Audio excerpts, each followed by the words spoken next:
Kita dibaptis dengan baptisan Yesus dan bukan dengan baptisan Yohanes. Artinya, baptisan yang kita terima memiliki daya menyelamatkan baik lahir maupun batin. Dengan dibaptis, kita diurapi dan diangkat oleh Allah ke martabat imam, nabi, dan raja. Dengan demikian, kita diundang untuk ambil bagian dalam tri tugas Kristus, yakni menguduskan, mewartakan, dan memimpin.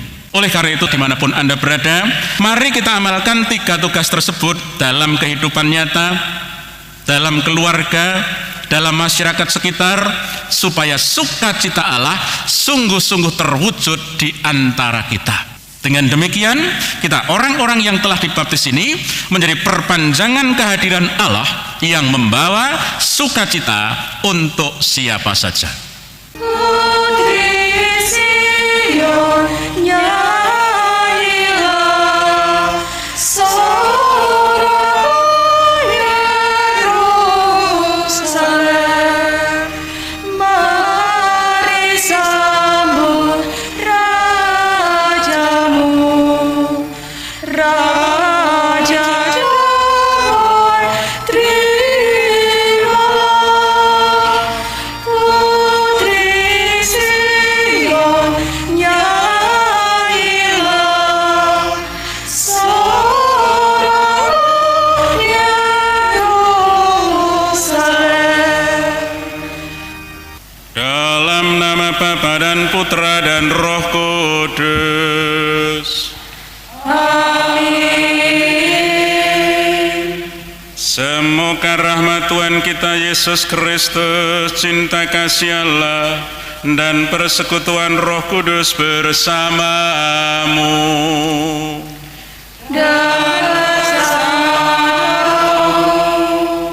Saudari-saudara yang terkasih dalam Tuhan, kita masuki Minggu Advent yang ketiga, Minggu Sukacita, Minggu Gaudete. Mestinya boleh dihias dengan bunga, tetapi tidak ada, mungkin lupa yang menghiasnya. Tapi mestinya itu dihias dengan bunga sehingga menjadi tanda bahwa hari ini kita bersama-sama diajak untuk bersukacita. Mengapa kita bersukacita? Karena Tuhan sudah semakin dekat.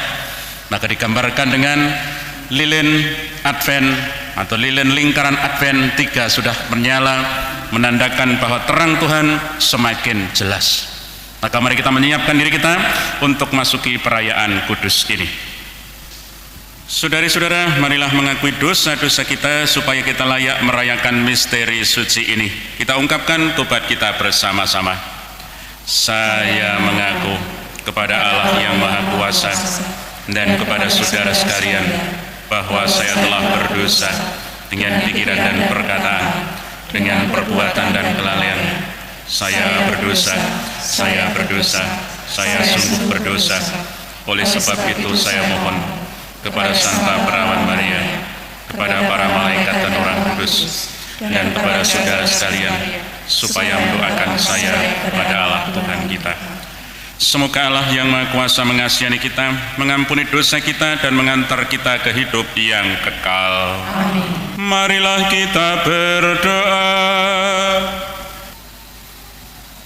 Allah Bapa yang kekal, Engkau menyediakan sukacita bagi dunia dan menghendaki agar orang-orang tinggal bersama dalam kejujuran dan cinta kasih.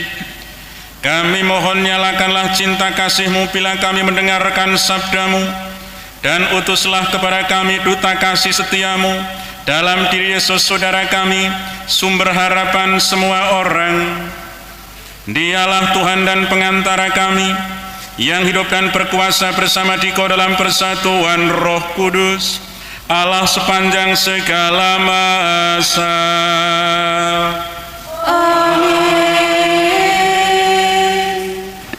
Bacaan dari nubuat Sefanya. Bersorak-sorailah, hai putri Sion, bergembiralah, hai Israel. Bersukacitalah dan beriang gembiralah dengan segenap hati, hai putri Yerusalem. Tuhan telah membatalkan hukuman yang dijatuhkan atasmu. Ia telah menebas binasa musuh-musuhmu. Raja Israel, Tuhan sendiri ada di tengah-tengahmu. Engkau tidak akan takut lagi akan malapetaka. Pada hari itu akan dikatakan kepada Yerusalem, "Jangan takut, hai Sion. Janganlah tanganmu menjadi lemah lunglai. Tuhan Allahmu ada di tengah-tengahmu sebagai pahlawan yang memberi kemenangan. Ia bersukaria karena dikau, hai para penduduk Yerusalem. Ia membaharui engkau dalam kasih-Nya. Ia akan bersorak gembira karena engkau, seperti pada hari pertemuan raya." Demikianlah sabda Tuhan. Syukur kepada Allah. Berserulah dan bersorak-sorailah, sebab Yang Maha Kudus agung di tengah-tengahmu. Berserulah dan bersorak-sorailah, sebab Yang Maha Kudus agung di tengah-tengahmu. Sungguh Allah itu keselamatanku, aku percaya dengan tidak gemetar. Sebab Tuhan Allah itu kekuatan dan mazmurku, Ia telah menjadi keselamatanku.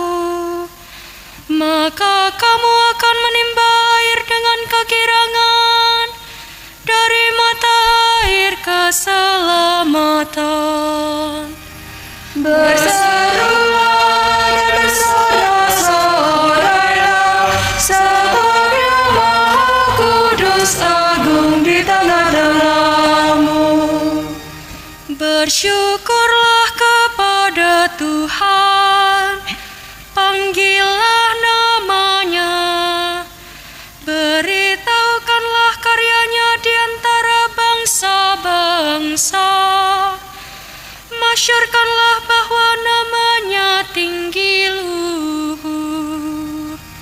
Berserulah dan bersorak-sorailah, sebab Yang Maha Kudus agung di tengah-tengahmu. Bermazmurlah bagi Tuhan, sebab mulialah karya-Nya. Baiklah hal ini diketahui di seluruh bumi. Berserulah dan bersorak-sorailah, hai penduduk Sion, sebab Yang Maha Kudus Allah Israel agung di tengah-tengahmu. Berserulah dan bersorak-sorailah, sebab Yang Maha Kudus agung di tengah-tengahmu. Bacaan dari surat Rasul Paulus kepada jemaat di Filipi. Saudara-saudara, bersukacitalah senantiasa dalam Tuhan. Sekali lagi kukatakan, bersukacitalah. Hendaklah kebaikan hatimu diketahui semua orang. Tuhan sudah dekat. Janganlah kamu khawatir tentang apapun juga, tetapi dalam segala hal nyatakanlah keinginanmu kepada Allah dalam doa dan permohonan dengan ucapan syukur. Maka damai sejahtera Allah yang melampaui segala akal akan memelihara hati dan pikiranmu dalam Kristus Yesus. Demikianlah sabda Tuhan. Syukur kepada Allah. Haleluya, haleluya, haleluya, haleluya, haleluya, haleluya, haleluya,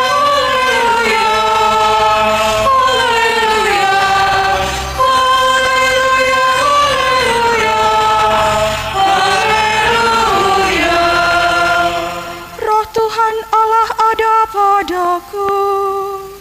Ia telah mengutus aku untuk menyampaikan kabar baik kepada orang-orang miskin.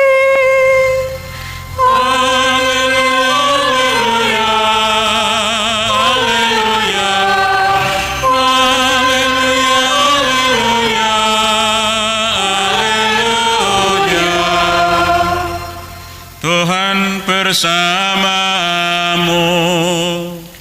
Dan bersamamu. Inilah Injil suci menurut Lukas. Dimuliakanlah Tuhan. Ketika Yohanes Pembaptis mewartakan pertobatan, orang banyak bertanya kepadanya, "Jika demikian, apakah yang harus kami lakukan?" Jawab Yohanes kepada mereka, "Siapa saja yang mempunyai 2 helai baju, hendaklah ia membaginya dengan yang tidak punya. Dan siapa saja yang mempunyai makanan, hendaklah ia berbuat demikian juga." Pada waktu itu datang juga pemungut-pemungut cukai untuk dibaptis, dan mereka bertanya kepada Yohanes, "Guru, apakah yang harus kami perbuat?" Jawab Yohanes, "Jangan menagih lebih banyak daripada yang telah ditentukan bagimu." Prajurit-prajurit juga bertanya kepadanya, "Dan kami, apakah yang harus kami lakukan?" Jawab Yohanes kepada mereka, "Jangan memeras, jangan merampas, dan cukupkanlah dirimu dengan gajimu." Tetapi karena orang banyak sedang menanti dan berharap, semuanya bertanya dalam hati tentang Yohanes kalau ia adalah Mesias. Karena itu Yohanes menjawab dan berkata kepada mereka semua, "Aku membaptis kamu dengan air, tetapi Dia yang lebih berkuasa daripada aku akan datang, dan membuka tali kasutnya pun aku tidak layak. Ia akan membaptis kamu dengan Roh Kudus dan dengan api. Alat penampi sudah di tangannya untuk membersihkan tempat pengirikannya dan untuk mengumpulkan gandumnya ke dalam lumbung, tetapi sekam akan ia bakar dalam api yang tidak terpadamkan." Dengan banyak nasihat lain, Yohanes memberitakan Injil kepada orang banyak. Demikianlah sabda Tuhan. Terpujilah Kristus.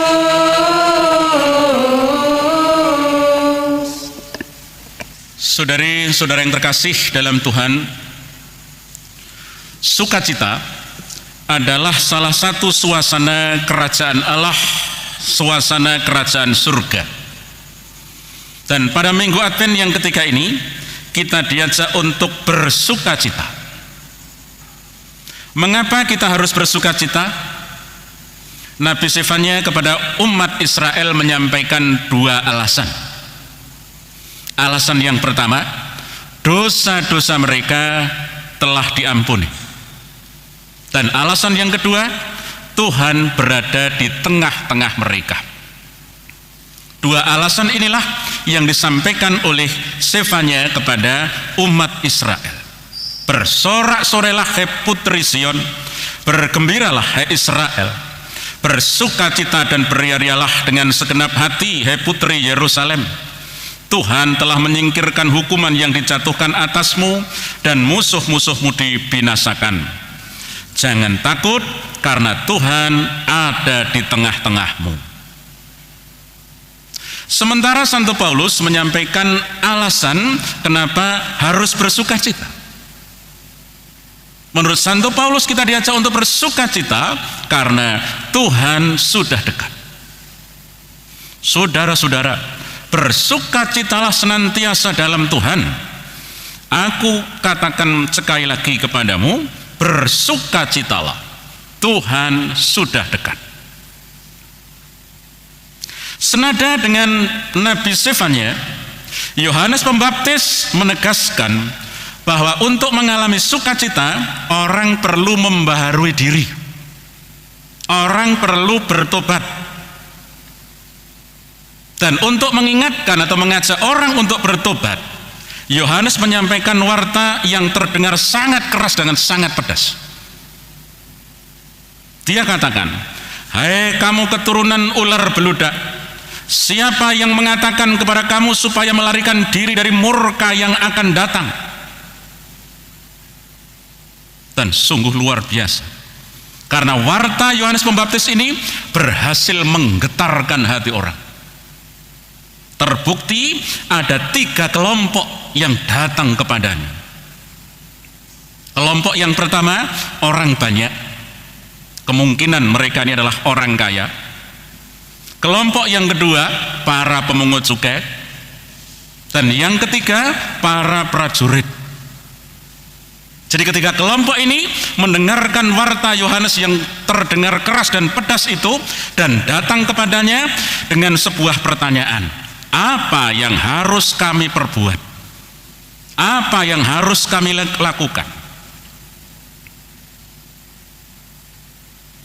Dan Yohanes menerima mereka, membimbing mereka, dan menegaskan kepada mereka bahwa pembaharuan hidup atau tolok ukur pembaharuan hidup, tolok ukur pertobatan adalah sikap terhadap sesama.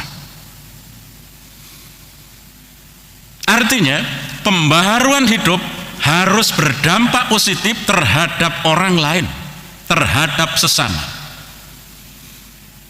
Maka kepada mereka, Yohanes menasihatkan kepada orang atau kelompok yang pertama, yang kemungkinan orang kaya, supaya mereka rela berbagi, supaya mereka memiliki semangat berbagi.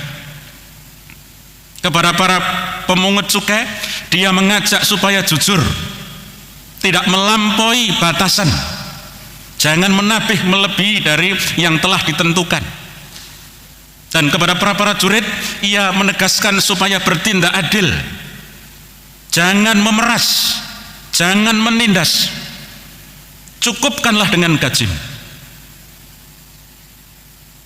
Dan yang sungguh menarik juga, bahwa Yohanes bukan hanya mewartakan pembaharuan diri, mewartakan pertobatan, tetapi ia sendiri hidup dalam semangat pertobatan, hidup dalam semangat kerendahan hati.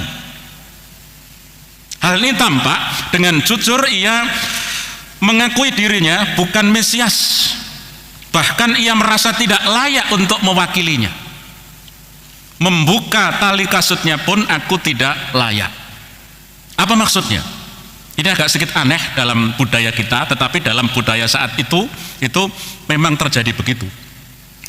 Jadi ketika orang punya wewenang dan memberikan wewenangnya kepada orang lain, maka dia akan melepas kaos kakinya, kasutnya, lalu memberikan kepada dia. Kalau sekarang kurang lebih kira-kira surat tugas gitu. Zaman dulu belum ada surat tugas. Jadi orang yang berkuasa itu melepas satu dari kaos kakinya dan memberikan kepada orang yang mendapatkan wewenang itu. Untuk apa? Datang atas nama orang yang berkuasa itu. Dan Yohanes merasa tidak pantas untuk melakukan itu. Pada saat itu Yohanes adalah pribadi yang sungguh sangat dikagum. Seorang tokoh spiritual yang sungguh luar biasa. Dan ia sekali lagi merasa tidak layak untuk mewakili yang akan datang. Dia katakan, aku membaptis kamu dengan air. Artinya apa?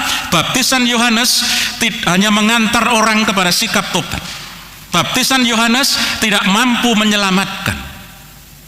Sementara baptisan Sang Mesias, Sang Putra Allah, ia akan membaptis dengan Roh Kudus dan dengan api, yang dampaknya menyelamatkan baik lahir maupun batin. Jadi di sini Yohanes sendiri hidup dalam kerendahan hati, dalam semangat pertobatan. Maka dari warta sore hari ini kiranya kita bisa merenungkan beberapa hal. Yang pertama, masing-masing kita perlu membaharui diri. Masing-masing kita perlu bertobat. Namun pembaharuan diri atau pertobatan jangan dijadikan beban, melainkan justru harus dilakukan dengan sukacita. Sebagaimana ditegaskan oleh Santo Paulus, bersukacitalah senantiasa dalam Tuhan. Mengapa? Karena pembaharuan diri, pertobatan adalah jalan menuju keselamatan. Maka mestinya bukan menjadi beban, melainkan merupakan sukacita. Karena dengan bertobat kita akan diantar kepada keselamatan itu. Yang kedua, sebagaimana jawaban Yohanes Pembaptis kepada 3 kelompok masyarakat yang datang kepadanya, kita pun diundang untuk membangun mentalitas saling berbagi dalam kasih, jujur dan juga adil. Pandemi COVID-19 belum selesai dan sudah disambung dengan korban erupsi Gunung Semeru yang membutuhkan bantuan. Pertanyaannya, apakah kita tergerak untuk berbagi? Ya, kembali lagi, apakah kita sungguh tergerak untuk berbagi? Yang terakhir, kita dibaptis dengan baptisan Yesus dan bukan dengan baptisan Yohanes. Artinya, baptisan yang kita terima memiliki daya menyelamatkan baik lahir maupun batin. Dengan dibaptis kita diurapi dan diangkat oleh Allah ke martabat imam, nabi dan raja. Dengan demikian kita diundang untuk ambil bagian dalam tri tugas Kristus, yakni menguduskan, mewartakan dan memimpin. Oleh karena itu saudari-saudara dimanapun Anda berada, mari kita amalkan 3 tugas tersebut dalam kehidupan nyata, dalam keluarga, dalam masyarakat sekitar, supaya sukacita Allah sungguh-sungguh terwujud di antara kita. Dengan demikian, kita orang-orang yang telah dibaptis ini menjadi perpanjangan kehadiran Allah yang membawa sukacita untuk siapa saja. Berkat Tuhan menyertai kita semua. Marilah mewartakan misteri iman kita. Setiap kali kami makan roti ini dan minum dari piala ini, wafat-Mu Tuhan, kami wartakan hingga Engkau datang. Marilah kita berdoa. Allah Bapa kami yang Maha Rahim, dengarkanlah seruan umat manusia kepadamu dan pancarkanlah cahaya-Mu kepada kami. Berilah dunia harapan akan perdamaian dan buatlah iman kami berdaya guna dalam kesetiaan dan cinta kasih terhadap sesama, demi Dia yang telah mendahului menaruh cinta kasih kepada kami, ialah Yesus Kristus Tuhan dan pengantara kami. Amin. Mari kita akhiri perayaan kita dengan mohon berkat Tuhan. Tuhan bersamamu.